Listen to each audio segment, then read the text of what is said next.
Hey everyone, this is Josh from before, and I'm here with McFarlane Toys DC Multiverse Gold Label Collection Hazbat, and I'm stoked to look at this guy.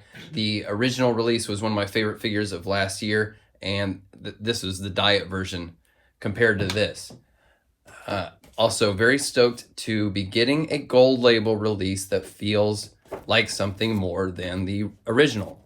A different paint app, or in the case of the Todd designed Batman, different accessories came with the Gold Label ones, and it just felt like having to get two versions of the same figure to get everything that was supposed to come with it. This actually does feel like a step up.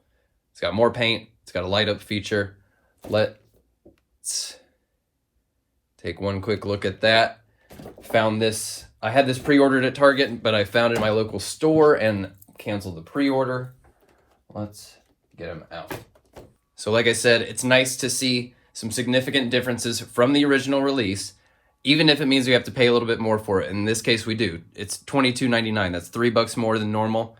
That's the current rate for Marvel Legends. So approximately 15% cost increase. Does it feel like 15% of difference? I think it does. Now, whether or not it's all positive changes, I'll get into that when we look a bit closer. But in general, I'd love to start seeing something like this every wave. Like one figure that has, you have the option to pick it up with some cosmetic differences and improvements that feel like it warrants the extra price. So first off, the light, you can see that this does bug me a bit when the emitter doesn't totally fill up the shape that is supposed to be the light source. So it doesn't necessarily feel like it fills the edges of that bat shape all the way when you look at it like that. Bugs me a little bit when you start to look at it from the side. Knock the light back a little bit and still, similar issue where it's not quite filling that cavity. But it is a nice strong light. You can see it's the cast of the light is hitting his arm right there. Now the paint, you can see just about everything but the base body has been hit with paint. And even when I get close, it looks like they were trying to do some kind of wash on his base suit here, but it kind of also just looks like dried glue. I'm not sure if that's on purpose or not. I do think they tried to give it some, but it obviously doesn't look quite as significant as things like the hoses, the belt pouches, the armor plates. And I'm not sure if the armor plates, if I totally prefer them to the original. There's a little more contrast with the black. And they do give us so many black and gray figures that I prefer a little bit more color variety. But when you come into here, it does look good, actually. I mean, it looks good. You know what, it looks, frankly, it looks a little better on camera than it does to my eyes. Like, this feels a little spongy, and I almost would have preferred a little bit more of a traditional sort of dry brush, maybe. But when you come down here, it looks a lot better, in my opinion. The weathering looks a little bit more irregular. But I do appreciate it. I appreciate the paint. I mean, you compare things just like this little pouch on his side there. See that gold on the belt really pops, but the details are still nice and crispy on those pouches.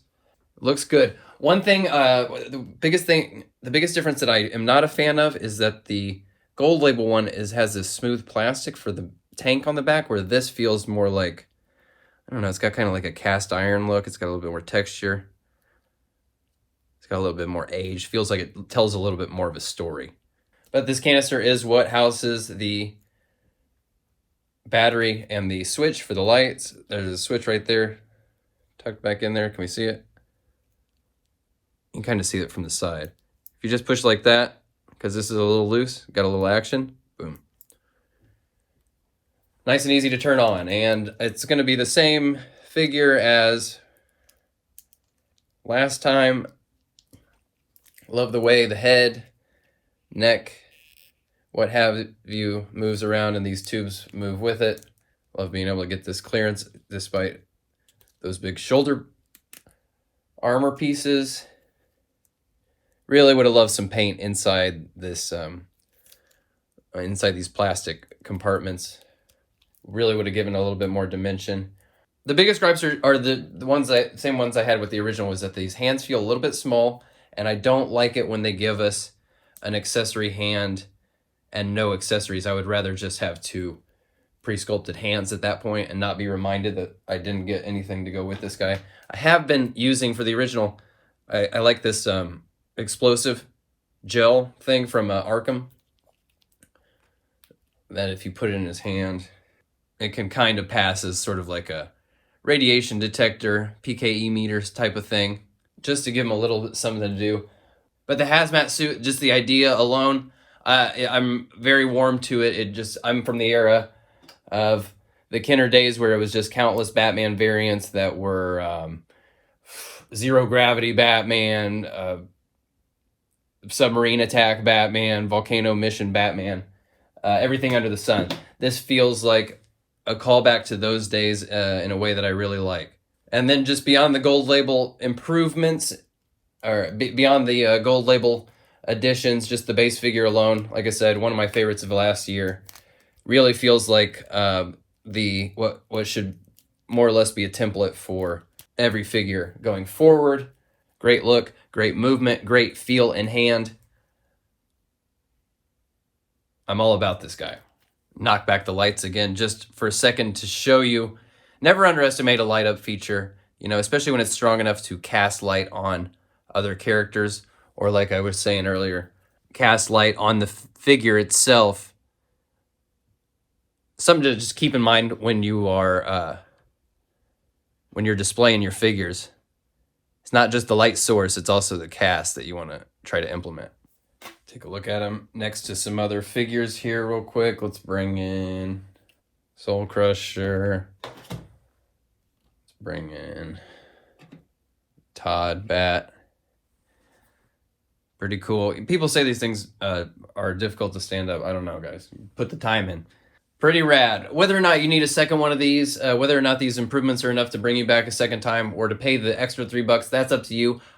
It's not the most significant improvement in the world, given that this base figure was already just great to begin with. And little things, maybe if the light's not going to fill the whole cavity there, maybe behind there it needs to be reflective or something, so it just looks like that light source fills that whole shape. It looks pretty badass on the drifter bike, and even does a better job of sort of just doing that, propping up the bike with 1 foot stance than the drifter figure did, and it looks okay riding it. It's not a bad fit at all. This one's going to be your call, folks. Whether you need it or not, I'm happy to have him. Happy to have the option to pay a few bucks more to get something that feels like a real upgrade. Doesn't have to be the light up feature every time. Maybe it's something where they just throw us extra accessories that actually have paint on them, or whatever it is. But the Gold Label release at a price point of $3 more, I'm down for it. All right, guys, thanks for watching. I'll see you on the next one. Bye.